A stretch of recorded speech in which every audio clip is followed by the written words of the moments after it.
Hey, I'm just going live a little early. I know everybody's trying to kind of get set up and all that stuff on the other end. So I just wanted to go live, make sure you've got time to prepare. I'm just trying to get some stuff set up on this end as well. I have a lot of questions from people to get to. So we'll just let this roll for a little while. We're in no hurry to get started. I said I would go live in about 10 minutes here.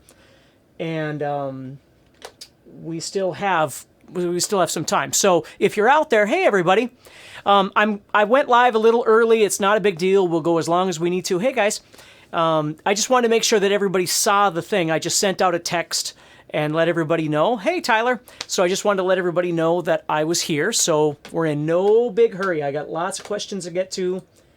And I just thought it'd be fun to hang out a little bit. I'm actually in the middle of recording another course, but I thought, what the heck, we should go live and chat a little bit. So I'll just start with what I've got up here. I've got a whole list over here of stuff that people asked about too that couldn't make it today. Hey everybody. Very cool. Let me get to the questions here. Let's see here. Greetings. David, John, Tyler, Speed for Hire, Khalid, is that how you say your name? Majin, Super Aced, very cool. Somebody asked,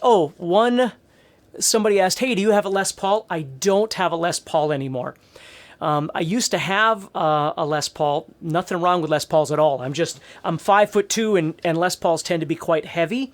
And so I had one that I played live on stage. It was a purple custom guitar, Les Paul.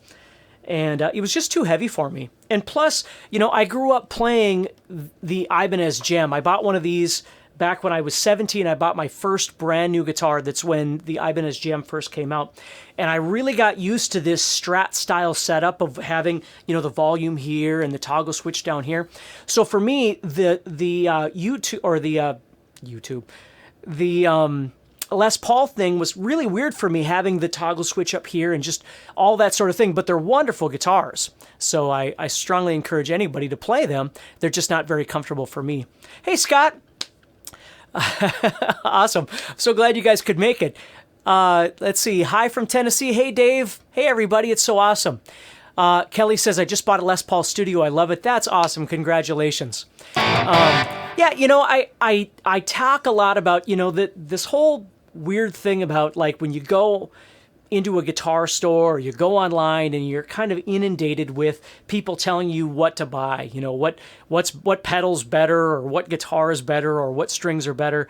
And to be honest with you, I just don't really play that game. I just find what works best for me. And I always tell people, like I used to work at a music store here in Fargo called Schmidt Music. And people would come in, and I always called myself a terrible salesman because I couldn't sell them the good stuff. I sold them what fit their budget, right? So if somebody came in and said, look, I have $400 and I need a guitar and an amp, what am I better off doing? Spending $200 on the guitar, $200 on the amp, or $400 on a guitar and then wait and buy an amp later? And of course, it depends on whether they have a guitar and an amp, things like that. But for me, the bottom line is this. My comfortability, my playing style, not just, doing videos and stuff, but performing and things like that, it starts and ends with this guitar, my comfort of the Ibanez Gem. And the second thing are the pickups that I use. I use EMG pickups. And this whole thing makes me comfortable. So I could literally plug into any amp and make it work for me. So for me, it's kind of a trickle-down thing. It always starts with my guitar and my pickups, and then I'll go into my amp. Now, I have lots of different amps. I love this Hughes & Kettner that I use a lot now. It sounds really great, and I can dial it in very, very easily, which is my other thing. I don't want to spend 4 hours trying to dial in an amp. I just want to plug it and play. So just different things like that. So maybe that helps you a little bit. Let me see what you got here. Can you reply to the text with questions? Tyler, you can. I can't always answer those, but I do have it up right now, and I'm going to get to some of those questions too. So let me just see what I've got here and see what I can help you out with. I've got probably about a half an hour, 45 minutes that I can try and answer some questions. Artie says, what do you think of PRS guitars? I saw somebody else ask about Jackson guitars. I love them all, okay? For me, it's just that, like, if I walk into a guitar store and I just grab something off the shelf and it's not what I'm used to playing, I can't play to my normal ability, right? My comfort zone. It's like having a great pair of shoes or something like that. So Jacksons are wonderful, and PRS, I own a couple of PRSs, and I think they're wonderful as well. And to be honest with you, up until about, I don't know, maybe 6-7 years ago, I used to own a ton of Ibanez gems, and I just played the same style of guitar all the time because that's where my comfort zone was. And I still own the guitars, and I still love them and everything like that. But I actually wound up buying a Strat, and then, of course, the Paul Reed Smith and a couple other guitars. It used to annoy me that I couldn't play them the same way I would play this guitar. When I grab this guitar, it's just really comfortable and I can do my thing. When I'd grab a Strat, I would play different, and up until a few years ago, I used to think of that as a bad thing. I don't do that anymore. Now I actually enjoy the fact that when I grab a different style of guitar, it makes me want to play different. It makes me think differently, and it's actually quite fun, where 15 years ago, that isn't what I wanted because it was getting me off my track, right? Now I'm in a different space completely in the way I think about playing, and I'm okay with grabbing a different guitar and going, it's kind of like if you grab an acoustic, you don't play it like you do an electric. Maybe not that drastic, but when you grab a Strat or you grab a Les Paul or you grab something that you're not really comfortable with, instead of just trying to do the things that you always do, you try and feel the guitar out and play appropriate to what that guitar is offering you. And I've kind of learned to enjoy that. Now, that doesn't mean that when I jump on stage and play with the bands that I play with, I'm still going to go with what's most comfortable for me, and that's going to be one of these Ibanez guitars. So hopefully that kind of makes sense for you. I don't believe that it's not my job to tell you what you should play and what's better than something else. I just know what's better for me. You know, who knows, if I go back to 1987 and I never bought an Ibanez gem and I wound up buying a Les Paul, who knows, maybe I'd play Les Paul today, right? So we just never know on our journey what's going to work out the best for us. So, hey, from Portugal, let me keep going here. Let's see here. Very cool. I'm just reading through all the chat things here. Blues soloing lesson, please.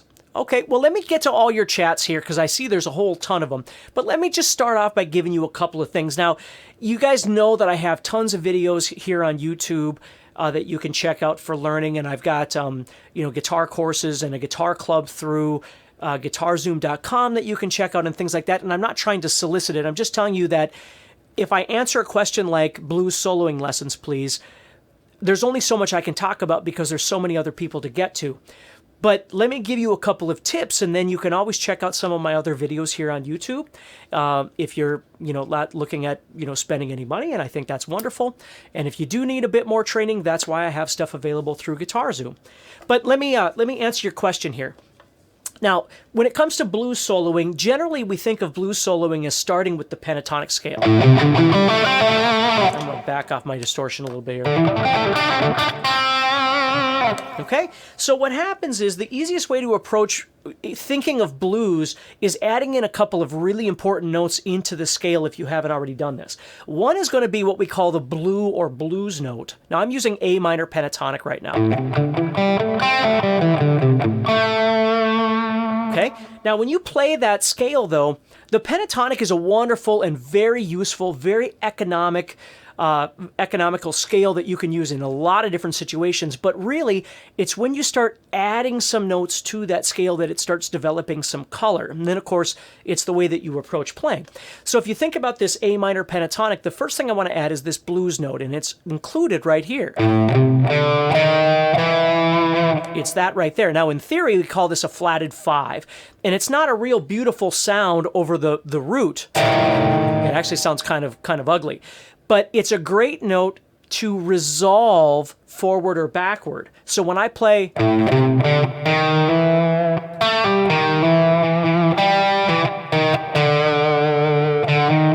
and you'll notice how I can use those three notes in conjunction with each other as I play, and you get some really cool kind of bluesy sounds from that. Now, the awesome part about this note here, this blues note, or an E flat it is, if I go up to the 3rd string and add it on the 8th fret, it's the same note, just 1 octave higher. But you get a lot of those kind of Slash, Joe Perry kind of licks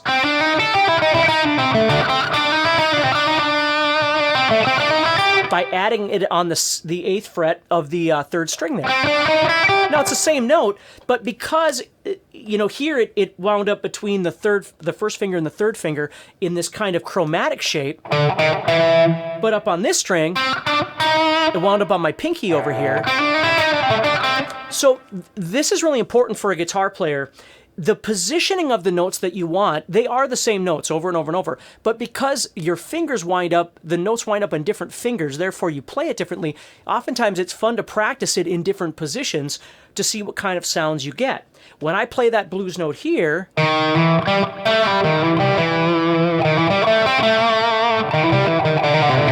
probably approach it that way, but if I play it up here, then I get these kind of bigger sort of, if you think of the solo for, Walk This Way or something like that, you really hear that blues note in there. It's a very common thing, but that's a really great note to start with if you've never done that before, and it's fairly easy to put in.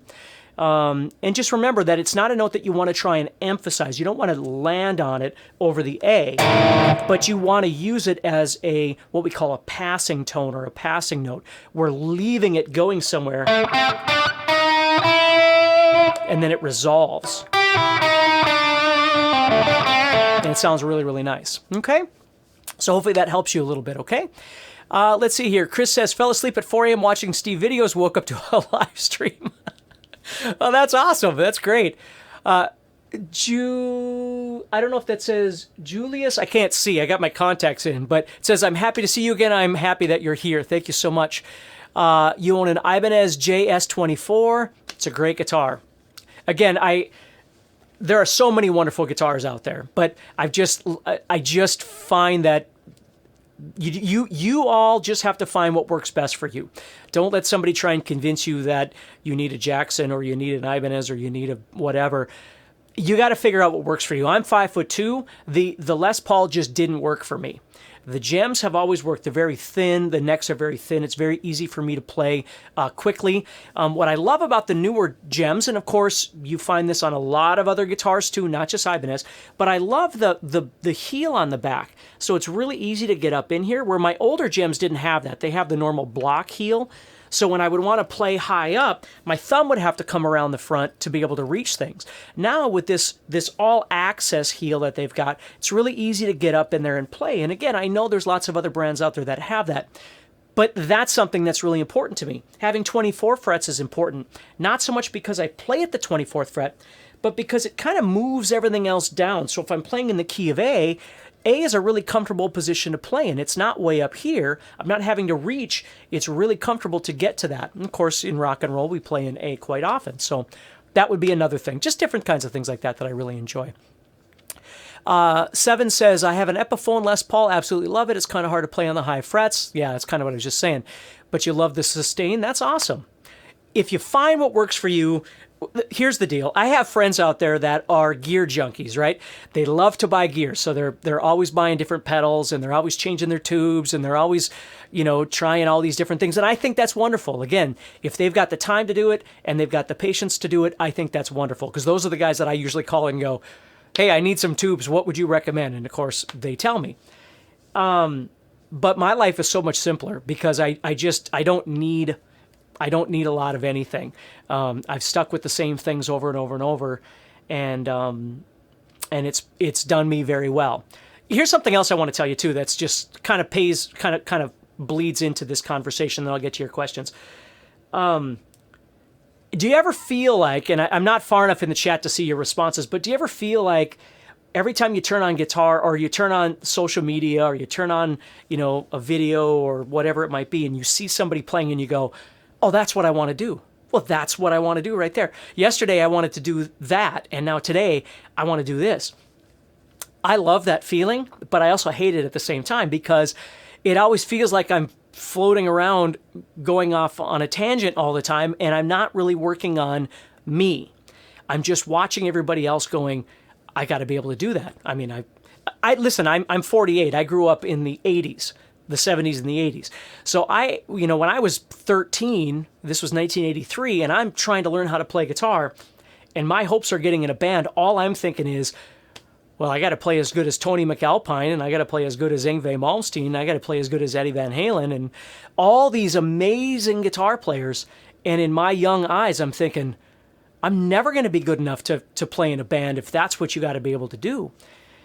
And it's funny because I still try and get people to understand that this whole thing, as soon as you can really train yourself to understand that it's not a contest, you can use certain things that you learn or watch or whatever it might be as fuel to make you better. But I can say, one of my favorite guitar players is a gentleman by the name of Andy Timmons. I love Andy Timmons' guitar playing. But in the same respect, I love Tommy Emmanuel, if you know who he is. And they're two vastly different guitar players that do not play anything like each other. One's primarily acoustic, one's primarily electric, and they could never be each other. So as much as I love both those players, I can't be either one of them. But I can use information from both of them to try and better my journey. Because I did see that I got a couple of texts too, that people that get frustrated. And I think part of your frustration comes from always just never being satisfied. And again, I'm going to get to your questions, I promise. But I always try and get people to understand, if you could really take a look at yourself and stop saying what you can't do as a guitar player, but really look at some of the things that you can do, and try and figure out how you can take those things that you can do, like the blues thing I had just talked about, and just twist them a little bit to make them more interesting to yourself. Maybe it's a new note that you add. Maybe it's a new scale that you learn. Maybe it's a new chord that you play. Maybe it's none of those things. Maybe it's just slowing everything down and spending some time exploring the instrument. Like, there are times where I will just sit and I will play, like, let's say, I do something where I'm just trying to play some chords. Let's see.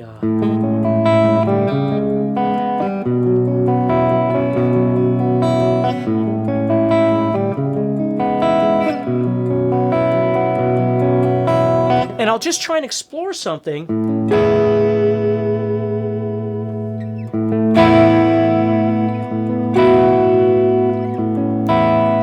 And then I'll try a different sound, and I'll just keep kind of trying to do that. So now all of a sudden it's not how fast can I play, which, don't get me wrong, I love all that kind of stuff. But sometimes I'm just trying to explore the instrument on a musical level. And I can get lost in that. Like, I could literally sit in my room, in my studio for 2 hours, 3 hours, just exploring some new thing. And it used to make me feel guilty because I was like, well, I'm not practicing my scales, or I'm not practicing my technique. And I need to be, because I'm going to suck if I don't. And somewhere along the line, I stopped doing that. And I just started going, you know what? I need to go with where I want to go with this instrument. Because if we look at all these amazing guitar players out there, it isn't that they're electric or acoustic or rock or blues or metal or jazz or fast or slow. Those are all things for you. That's all what you want out of your playing, and that's perfect. But in my opinion, it doesn't make one better or not. That's them doing their thing, and they're blessed to do what they do, right? If they can make a living playing music, that's what we would all love to be able to do, which is great. So I just use that stuff as influence. So again, I don't want to get off on the tangent, but hopefully that helps you a little bit, okay? All right, let's see here. Do I have any Fractal products? I do not. I do not have any Fractal product. I could see myself getting something sometime soon, though, just because I really like that kind of stuff. Let's see. Sorry, my thing just went crazy. I see there's a ton of stuff. Somebody said, "What are you teaching?" Right now, I'm just going through and just trying to answer some questions and try and keep you guys on track, keep you a little inspired. Okay. Let's see here. You love music. That's great. I'm sorry I'm not getting to everybody's names. There's just a whole lot here, okay? How often do I use the 24th fret? I don't use it very often. If anything, I think I would probably do like where I would go to 22 and bend up to 24 for an E kind of bend. Something like that. We're just going to the 24 isn't really something I do. but it's nice to have it there. You know, like I said, it's not so much, you know, I could play a 22 fretter, but what I like about the 24 fretter is it seems like it just kind of pushes everything more this way, so it's a little bit easier for me to reach. But that's me. One says I have 22 frets here. Perfect. That's right. And I would never want to try and convince you that you need something else. If it's working for you, that's perfect, right? Terry says, I love your tone. I appreciate that. I've always, like I said, it starts with this and then it trickles down from there. And I've always been able to make these EMGs. What I love about them is they're as heavy as I need when I need it, but I can always back things off to clean things up as much as I need. Now, do they take the place of, you know, vintage style Strat pickups or something like that? No, they don't. There is a time and a place when you just need some other style of guitar. You know, it's not going to sound like a Telly or something like that. But for the world that I live in, it suffices everything that I need. I don't do a lot of playing where I need a Telly. Not that there's anything wrong with that. Again, I think it would be awesome. But for the majority of what I do in my life with playing and recording and performing and things like that, this is very much a comfortable place for me. Okay? Let's see here.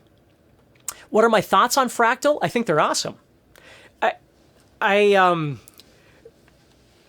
love the digital world in 2018. The digital world in 2010 was pretty scary. If anybody out there remembers the early days of, Line 6 modeling, back in the early days. Again, a lot of these companies have really dialed it in since then. And Fractal is one that's done great. Kemper is another one. I use a lot of plugins on I'm pointing over here because my computer's over there. I use a lot of plugins on my computer. They're called VSTs. And I use a company called Positive Grid, which I love their stuff. And I have one of their little amps. It's called a Bias Mini. Bias. It's just this little modeling amp is what it is. I take the sounds from my computer and I plug them into that, and then that fits in my guitar case, and I can take it on the road wherever I go. But here's what I'll say to you about tube versus solid state or tube versus digital. I think they're both wonderful, and it depends on the practicality of what you're looking for. There's something to be said for me about being on stage and having a 412 or two 412s behind me with a killer tube amp, and it's loud, and it's really loud, and it's just like, this is why I don't do a lot of reviews on YouTube of different amps and things like that, is because you just don't get the experience on the other end watching a video. No matter how good the quality is going into the recording of the video, that's where modeling amps are perfect. Because what would make that feeling of, again, if you know what I'm talking about, if you've been on stage and you've got this killer amp behind you and it's loud and you're just in the moment and the music's loud and you're feeling it, like you can feel the air coming off that 412, that's a beautiful feeling. I don't tour constantly. And I don't play large enough venues like that all the time to warrant always having something like that. Now, I have a ton of amps like that. But then I've got littler amps like this is a 40 watter, and it is a tube amp. It's part tube, part digital, because it's got digital effects and things like that. And then that works for the in-between stuff. And then sometimes, like when I'm recording videos and stuff, I don't even use any of this. I just plug directly into my computer, and I get these killer sounds from that. So there's a place for everything depending on what it is that you're looking for. Again, if you go back 25 years ago, you didn't have that option. All you had were amps. And usually you're in your room trying to practice, or you live in an apartment or something, and you can barely turn this thing on and the neighbors are screaming at you, or your parents are screaming at you, or the cops get called, which I've had happen to me many times when I was younger. That world doesn't even have to exist anymore unless you want it to. There's so many wonderful amps out there that don't need that. And that's like Axe Effects. I went to see G3, a buddy of mine runs sound for Satriani. And so he invited me out to the show and said, hey, I'll take you back stage. You can check out all their amps and everything like that. So I went to the show. It was great. But before they started playing, I got to go back and meet all their techs and look at all their gear. And guess what they're using? Now, Joe, of course, has the Marshall JVM. But he's got an Axe Effects. I don't think he's using it. But the other two guys, Petrucci and, oh my gosh, the dude from Def Leppard, Phil Collins, another amazing guitar player. They're using Axe effects, of course, and it sounds amazing. So, but I've also heard that it depends on, what kind of power amp you're running into. That's a world that I'm not into yet. I've still got a lot of really wonderful tube amps that I use when I play live. But I think the Axe effect certainly is somewhere I'd like to go. So sorry about that. I hope that doesn't take too much of your time. Can I do a feedback demo? I'm not sure what you mean by that. I'm really not loud enough to do a feedback right now because I'm in my room. This is actually completely, here, I'll show you. Now it's on. Now it's off. So I don't even have this right now. This it's got a power soak on the back, so the speaker's completely off. It's just running through my studio speakers right now. Let's see here. 7 says, I just finished watching the ear training live video. Can you please tell me how to know which key the song is in? You got to know a little bit. There's one of two things that you can do. You either have to have some knowledge of logical theory to know that these 3 chords make up this part of a chord progression which exists logically in this particular key, like a 1-4-5 or a 4-5-6 or a 1-2-5 or something like that. Or you just have to use your ear to go, what is it leading me to, right? So if I was playing like an Iron Maiden thing and I'm going...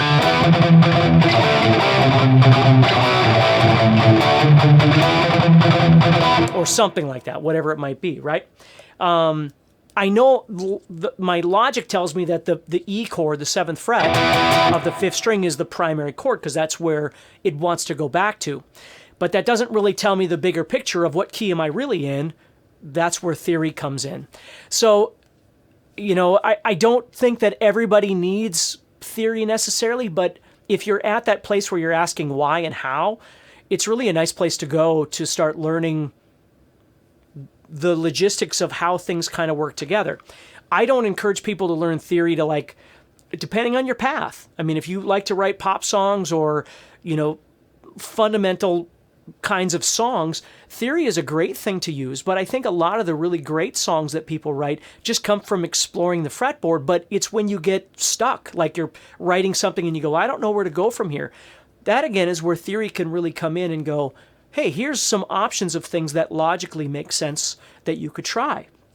Or you're going to solo over something and you all you know is pentatonic. If you start learning diatonic and your modes and things like that, which again is theory, that can help answer some of those questions. Because if you're like me and you put yourself in situations where you have to jam with other people, sometimes people you've never met before. Sometimes you get up on stage or you go to a guitar show and a company goes, hey, can you play for a while? They'll give you a jam track or you'll sit down with somebody you've never met before and you start trying to play. You've got to be able to utilize, you can't just go, well, all I know how to do is this, because they probably wouldn't ask you to sit down then, you know what I mean? So you've got to be able to deal with the situation going, okay, what are my chords? What's going on here? What are my options for scales? So I don't mean to get off on a tangent, but if anybody's asking about that sort of thing, that's what you need a little ear theory for. That would help you with your ear training, okay? Olivia says, which is better, Epiphone or Fender or Ibanez? I would not answer that to you. For me, it is Ibanez. For you, Olivia, I don't know. You'd have to try them out and see what works best for you. Eric says, you're right about that, Steve. The only thing that turns me off about guitars is the action. Oh, for sure. And very seldom do you walk into a guitar store unless it's already been set up and grab a guitar that just comes out of the box and it's just killer. And if it is, that might be the one to buy, right? But oftentimes they need to be set up. You need someone to set it up, put the right strings on there, adjust it to your comfort level of action. And, right now I live in the Midwest, so it's been getting a little bit colder here, and therefore our humidity goes away. So we have to run humidifiers for the guitars and things like that. And so my neck starts shifting. So usually within the next month or two here, I'm going to bring a number of my guitars that I use all the time in, and then I will have them adjust the neck. And not that I can't do it, but I'd rather pay somebody a little bit of money to go and do the right thing. So when I get it back, I get it and go, wow, that's like butter. It feels so great. And I've got some guys here in town that do that. So that's always nice. Let's see here. Play Freebird. I don't have the time to play Freebird right now. Let's see here. Greetings, everybody. I see we've got some hellos there. John says, have you ever heard of tercer guitars? I have not. I'll have to look that up when I get off of here. Okay. Holly says, I have a PV amp and a Line 6. There you go. Perfect. Let's see here. What is the proper position of the fretting hand? Well, it depends. You know, if I'm playing more blues, you know, I can find myself with my thumb over the top, which puts my wrist in kind of this position. But if I'm trying to play something a little bit faster, then I might put my wrist down. So it's easier for me to spread out and reach. So it kind of depends. One thing I will say, though, is always make sure that your guitar is not sitting like this. Like sometimes people start concentrating and all of a sudden they're doing this. Try and have the guitar up a little bit more so it's more comfortable for you to reach when you're playing. And it more directly affects if you're ever going to play standing up, too, because you wouldn't play, you know, with the guitar down like this. So this is going to give your wrist a little more freedom. I always tell people, too, what I like to do is when I squeeze here with my elbow, it tends to bring the neck out a little bit, which gives me more room here to get comfortable, too, because sometimes I don't want my elbow way out here, right? I want my elbow to come in here a little bit. So I'm actually playing, if you can see this, you know, I'm not playing across my guitar or across my body like this. I'm playing kind of squeezing it here, and it makes it a little more easier. It makes it a little easier to get my elbow in there too. Okay. I have a Fender Squier Vintage 60s. I love it. What are your thoughts on it? My thoughts are, if you love it, then I think it's the perfect guitar for you. I don't get hung up in Squier isn't as good as a Strat is. If you've got an Epiphone and it plays great for you, you don't need a Gibson. Or, you know, if you've got a Squier and it plays great for you, you don't need to be convinced that you need to go out and buy, you know, a USA Fender Strat. Maybe you do, but maybe you don't. There are many other issues like paying for rent and, you know, having a car and all these other things and you can still play guitar and have fun. So I don't cop to that. Am I saying that I don't own some nice guitars? No, I own some nice guitars. I own some nice gear. There's no doubt about it. But I've been playing for 35 years of my life, and it's what I do for a living. It's how I make money. So, you know, do I have to have, you know, the guitars that I have? I don't need them all, right? Some of them, and I actually have sold a number of the ones, and I got rid of a bunch of amps and things like that. Again, I don't need a lot, but I have found my home when it comes to this guitar. But no, I don't think so. I think if you like your Squier Vintage 60s and you dig it, I think that's perfect. Okay? Do I like Slash? Yeah, I like Slash. But again, you know me, it's hard to say somebody that I don't like. You know, I love the improv kind of, I've always called it kind of a drunken style that you hear guys like, and I don't mean that in a negative way. It's this kind of way that players like Joe Perry and Slash and Keith Richards and, you know, the dudes from the Black Crowes and some of these guys can kind of just wash over a rhythm or a chord progression. And it's not like Paul Gilbert. Like when you listen to Paul Gilbert or you listen to Richie Kotzen or something, who I love those guys too, it's much more articulate. Where guys like Slash are just kind of, it's almost like Zakk Wylde would kind of be in that category sometimes too, where it's just kind of washing over, and it gives it that real, again, for lack of a better term, kind of sloppy feel. But I don't think that's a bad term. I don't mean that in a bad way. Who was I talking about? Oh, I had a student. We were listening to Nirvana Unplugged. We were listening to the last tune, which is Where Did You Sleep Last Night? And the reason we were listening to that song, if anybody's familiar with that, is because the guitar is out of tune, the timing is out of tune, his voice is out of tune. But that song makes my skin crawl. I love it so much because it's so raw. It's not perfect. I could never perform that song the way Kurt Cobain performed it. I could never play it or sing it the way he did. My guitar playing is too polished, and I don't mean that like I'm better. I don't mean that at all. I mean, I don't have that raw thing that Kurt Cobain had that could make that song sound so incredible for me. You might not care for it, but I just thought it was amazing, and I don't have that ability. So for me, I don't mean to put them in a category like Slash and Kurt Cobain or something. I'm just saying that he has that thing that I think a lot of players don't have anymore, or don't have to that raw effect that a guy like Slash would. So, D'Angelico, I haven't even thought of that company in a long time. I'll have to check them out again. Fractal Amps, we just talked about that. Thank you so much. Aloha from Maui, thank you. Let's see here. I haven't figured out my style yet. No, it takes time, and it changes. I think your style just constantly changes, but the more you're aware of it, the more you start thinking about yourself and where you fit in this bigger picture, as opposed to always feeling intimidated and you're never good enough. And, try and start figuring out where you belong. I'm in Fargo, and tonight I have a 17-year-old daughter, and she's a huge Ed Sheeran fan. And he's playing tonight at the Fargo Dome, which is sold out. You can like him, and you don't have to like him, and that's perfectly fine. But I'm just saying, he's doing what he does, and he's loving what he's doing. And I think we all just have to find a place where we're going to be happy, as opposed to, being told that we need to own this guitar and practice this arpeggio. And if that works for you, that's perfect. But if you need a different journey, you need to start figuring that out. Figure out what's going to work for you. Figure out what's going to make you happy. The one thing you can't get back is time. You can always make more money. You can always get another job. You can always move somewhere if you have to. Doesn't mean there's not growing pains, but I'm just saying you can do those things, but you can't get back time. So the sooner you start realizing how to make yourself happy with this stuff, the better off you're going to be. Okay? Let's see here. But me and my guitar are bonding. That's good to hear, Kelly.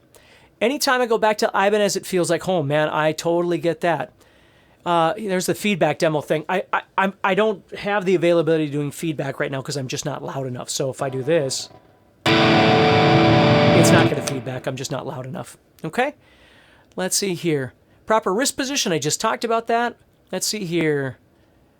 Let's see here. Hey, Artie, what do I think of Mesa Boogie amps? I love them. Mesa Boogie actually just came out with a new amp. I don't know if it was last year, that I just really loved. I was out in Fort Wayne at Sweetwater, and I tried out their newest amp, and I really loved it. I used to run a triple rectifier, and I had a Triaxis that I used to really like. I'm not using Mesa Boogie right now, but I think their stuff is amazing. Okay. Stafford says it wasn't starting till 1 o'clock. Yeah, I just went early to make sure everything was working because people were asking about it. So, no, we'll just go as long as we need to. Not a big deal.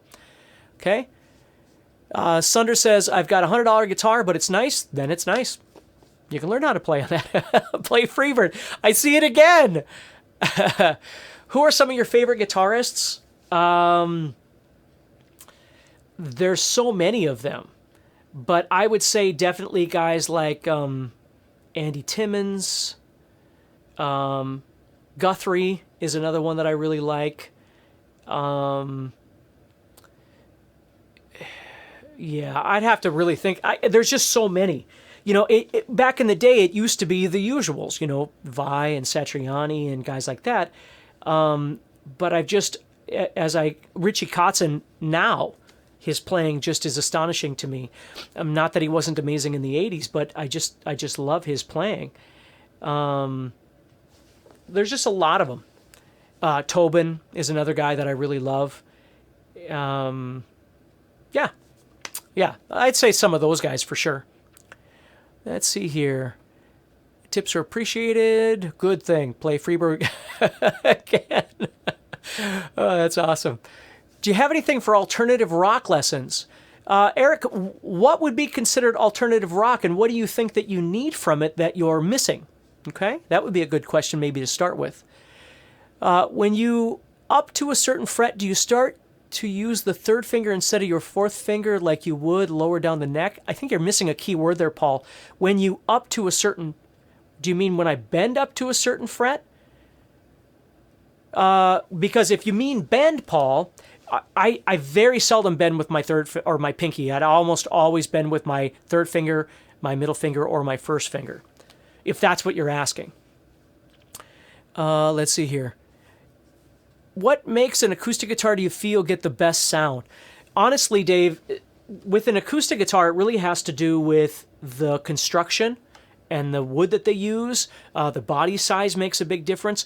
You know, the bigger the body size, it tends to make a better sound. I'm a small guy, so I don't really like a jumbo style acoustic.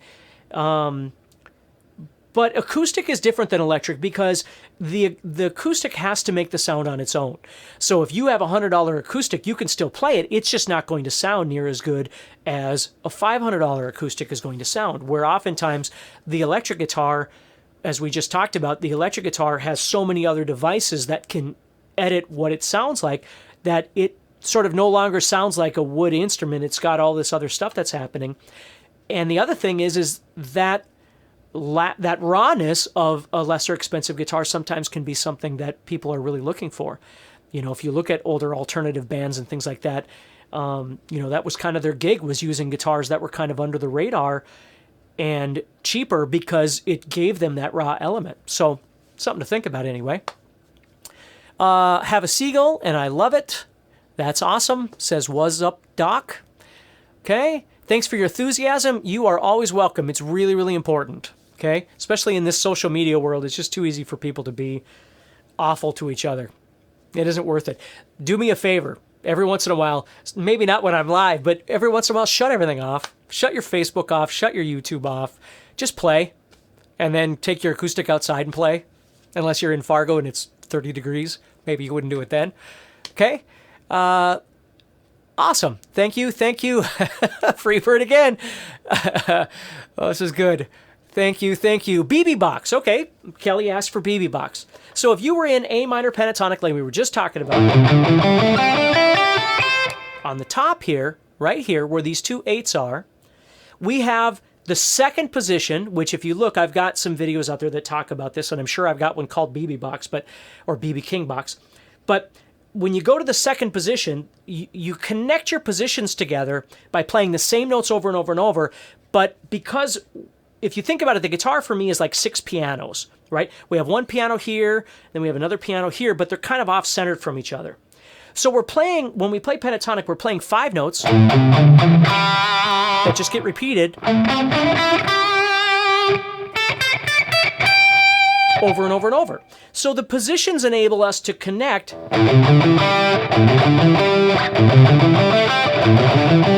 so we can play the same notes, but they look different. They connect together. So what the BB King box is really the second position of minor pentatonic, and you're going to the first 2 or 3 strings. So if you think about it, if I was in A minor pentatonic, I'd be playing 5 and 8. Well, the BB King box is when you move up to that 8, put your first finger on there. So we're going to that same note. And now I'm going to play 8-10, 8-10. And now your A is located on the 10th fret of the second string right here. That's your root. So this is where you get all your...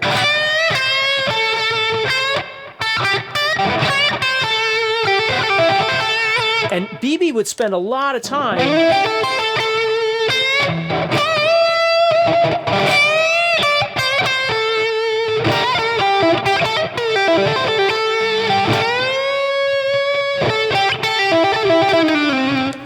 only I should probably practice that a little more because I'm not playing it very well right now, but you get the idea. Okay, so that's your BB box. So what's cool about that is if you think about it, if I do this, and I'm playing in that first position, remember we just talked about that blues note.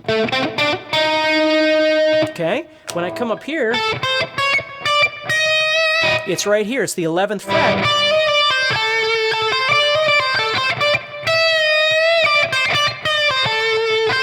And the cool thing about the BB King box is that when you go up there, you just slow down, okay? You don't have to be in a hurry. You can go up there.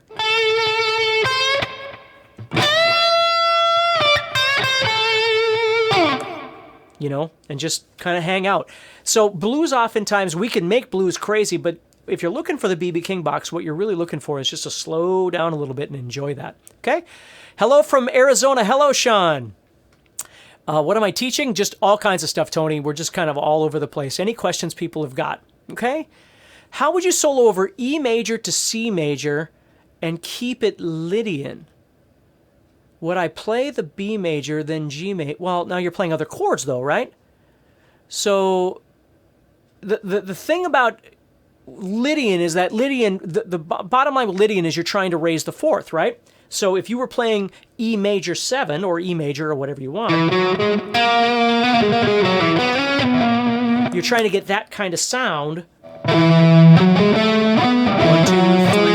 4, 5. And that's what sells the Lydian sound, right?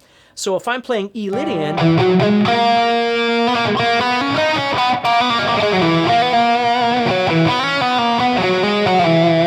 what I want to do is I want to make sure that I'm emphasizing that raised fourth sound. Now, if you go to C major,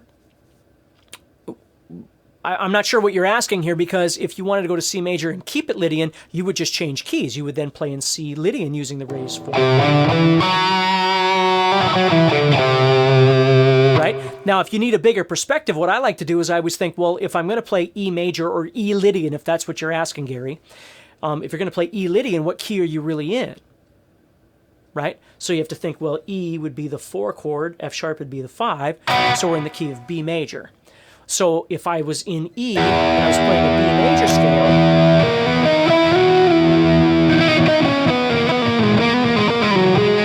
you can hear now that that Lydian sound's coming through.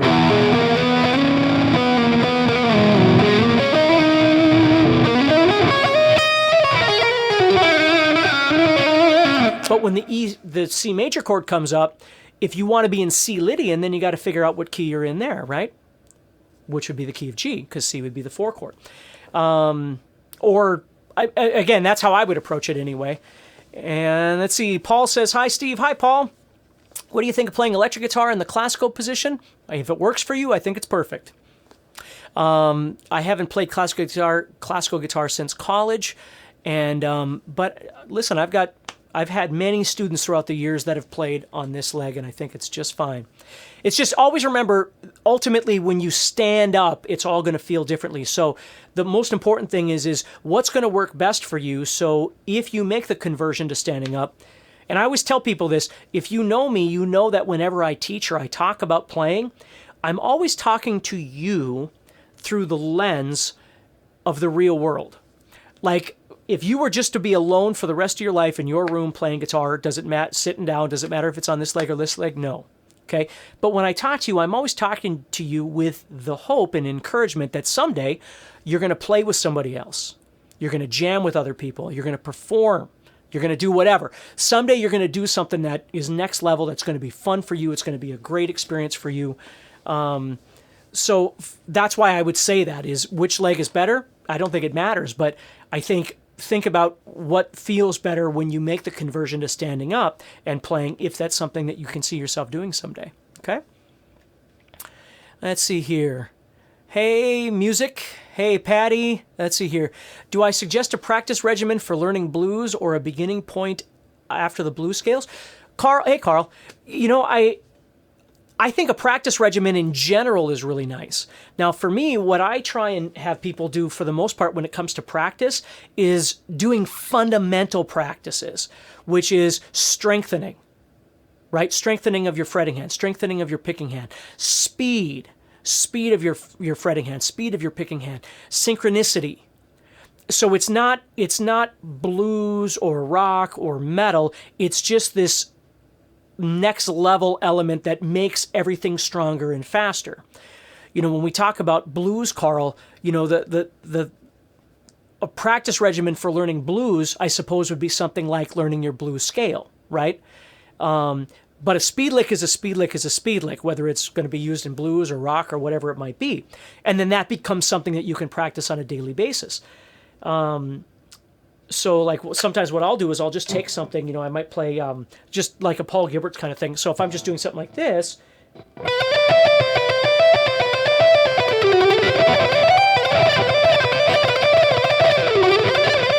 right?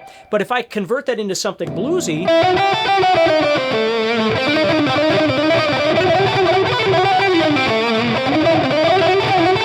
right? Then it's going to sound a little more bluesy, but the execution of the idea is going to be the same. It's just maybe I'm using different fingers and I'm playing in a different spot or something like that.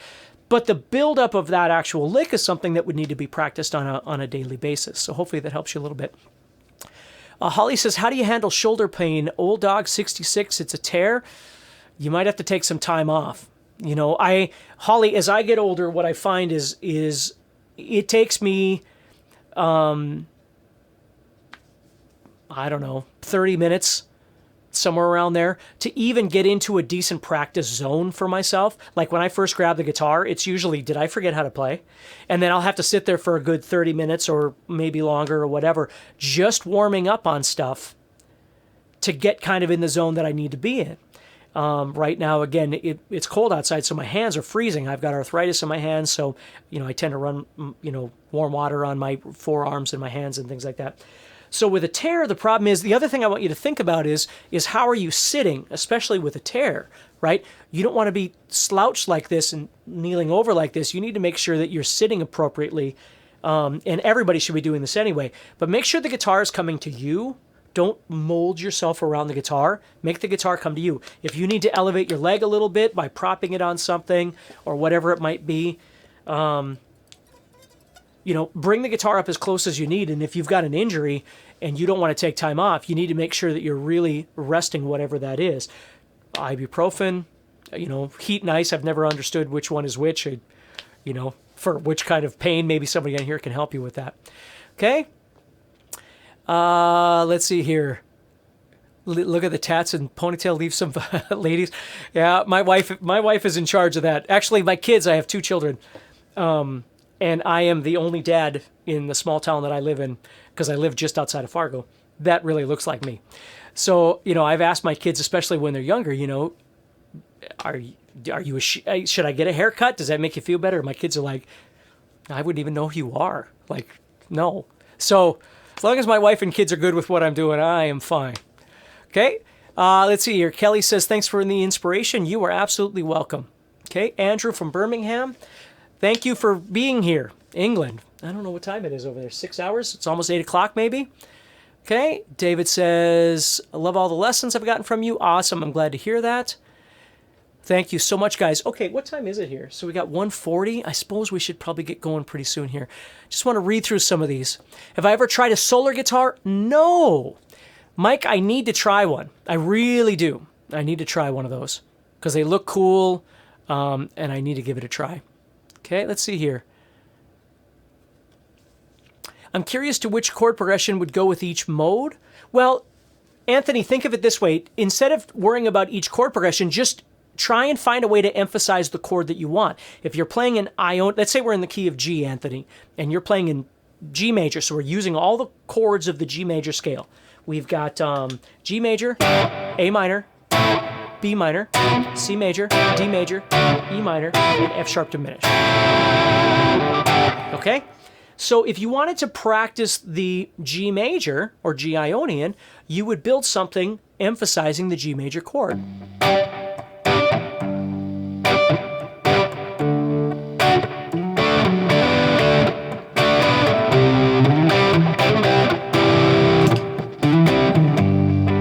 Right? And then if you wanted to practice something with the A minor chord in the key of G major, which is the second chord, which is Dorian, then you got to try and build something that sounds like you're emphasizing Dorian.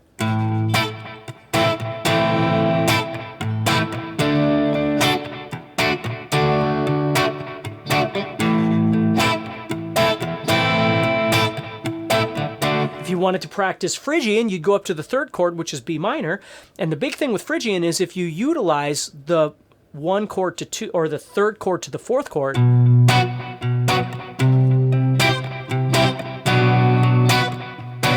going to hear that Phrygian because it's that half step that makes it sound that way. So you could just stay in one key until you're comfortable moving in other keys and just build a chord progression. Just think of those 6 chords primarily. You don't really use F sharp minor or F sharp diminished that much. But use your 6 chords and just build a chord progression that you like.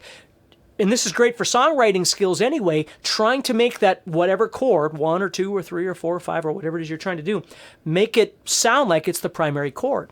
Okay? It's really good to do. We already talked about Slash, but yes, I do like him. Steve Lukather, there you go. I love Steve Lukather. There's another one I could have named earlier. I'm a big Steve Lukather. Another one is Neil Schon from Journey. Just another amazing guitar player. I love shred players, but I love melodic players just as much. And the older I get, the more I just love melody. I think it's so important. Watching from Bangladesh, that's awesome. Let's see here. Extending over the fretboard in all positions. Sundar, if you look at, and now this is pentatonic, I believe I talk about, I don't remember which one, but if you go on YouTube and you go to the Guitar Zoom YouTube page, which I have a bunch of videos on there too. So look up Guitar Zoom on YouTube, and there's one called Fretboard Memorization or something like that, and it's got quite a number of views. You'll see it. That one might help you. That might be a good one. What lessons are in my the new guitar club, Jeff? There's a ton of stuff. Let me just say this: the guitar club, I get a lot of people that go, I love your stuff, but I'm really, a whole guitar course isn't really something that I need, or I don't want to spend that kind of money, or I just don't want to, have to study a long, involved masterclass style element. The point of the clubs is to offer small snippets of information that you can easily, and easily I know is a relative term, but you can grasp it in a month. Like you could go through there, and this is what I live by now, especially at my age and where I'm at with playing guitar, is I love finding just a small piece of information that I go, that's cool. And I don't just practice it and then move on a day later. I practice it and I learn to absorb it into my playing. So my playing morphs. It becomes something else because of this little piece of information. That is absolutely what I live by nowadays. That's what the clubs are really about. Do you need technique? Do you need theory? Do you need something on soloing? Do you need something on blues? Do you need something on songwriting? Like just something to get a spark going that isn't an hour and a half long. It's just something, grab everything else down, shut down YouTube, shut down, Facebook, whatever, and now just explore this thing and make it something. And once you get it, then go back and find something else. Because I find that a lot of people, that's their problem, is it's what I call the bright light syndrome, where or shiny object syndrome. We see things and we just want it all, and then pretty soon we're completely confused. And the goal is to just find something that makes sense to you, that fits in your world, and go, okay, this is what I'm going to use. This is what I'm going to work on. I'm going to shut everything down and I'm going to do that. That's to me is what the guitar course or a guitar club is all about. So something to think about, okay? And if you go over to guitarzoom.com, you'll see information, I'm sure, about it. But let's see here. Hey, everybody. More people here. Okay, we're going to try and finish this up here. Yeah, a lot of people tried to influence me to buy guitars I did not like. Playing metal, they would tell me I needed Jackson or Ibanez. Well, there's a reason why they tell you that, but listen, you got to look at Yngwie Malmsteen. He plays a Fender Strat. Right? Now, of course, it's custom to what he likes, but he plays that thing pretty amazing, I think. So we all just got to find what works for us. I would say, though, that there's no doubt if you're going to play harder music, it's nice to have humbuckers versus single coils. Not that you can't make single coils rock, because you can. But I just think overall, if you're really trying to get into that heavier sound, having humbuckers, the double style pickups like this, can make a difference. I remember being told a long time ago when I was very young, I don't remember what guitar I had, I was told, look, if you change those pickups out and put something new in there, it's going to sound way different. And I think I changed into EMGs at that time. I don't remember, but because it was so long ago, but I remember the guitar was it became a beast. It became something completely different. And it was like a $300 guitar. So there's just little things that you can do that can make a really big difference. You know what I mean? Let's see here. Okay, I apologize because there's just so many things here, and I wish I could get to everything, but there's just too many. Can I donate some money, Jackson? You don't need to do that. I appreciate you just being here, and I appreciate you enjoying the lessons, and hopefully you can use the information to learn from. That's all I really need you to do, okay? But I appreciate the gesture. That's really nice of you. Okay, so guys, I'm going to try and get together more often. And I'm sorry that I can't get to everybody's, but I do have to get going. But I am going to try and get together more often. I know it's kind of sporadic. It's hard for me to say, look, I'm going to do every Thursday, because then something will happen or I wind up traveling or something like that. But I am going to try and go live on a weekly basis, and it'll usually be somewhere around 1 o'clock, and I'll give you the same kind of heads up next time too. But do me a favor. If you can, maybe send me, how could we do this? Where could you send them to? These questions. Find me on Facebook And if you've got a particular question, let me see if we can't help you to answer that question. Or as a matter of fact, maybe even this, if anybody here isn't part of the Guitar Zoom community on Facebook, now you have to have purchased something from Guitar Zoom to be a part of the group, and it could be something very, very, very small. But it's a really positive group, and I know a lot of the guys that are on this right now are from our group, and they can attest. We do a really great job of trying to answer people's questions and just keep it positive in this sort of ugly social media world. But maybe they can help you too with some of these questions, but keep watching YouTube, and I'm gonna read through these and see if I can't get some ideas for some new videos. But I'm telling you, if you do a little research through a lot of my videos, I probably have about 800 videos on YouTube at this point, and I see someone says I hate Facebook. Listen, I get it, I really do. I am so burned out of social media. It just kind of drives me insane, but it's one way to talk to you guys, so I get it. Anyway, so everybody take care, stay positive, and I will talk to you all soon, okay?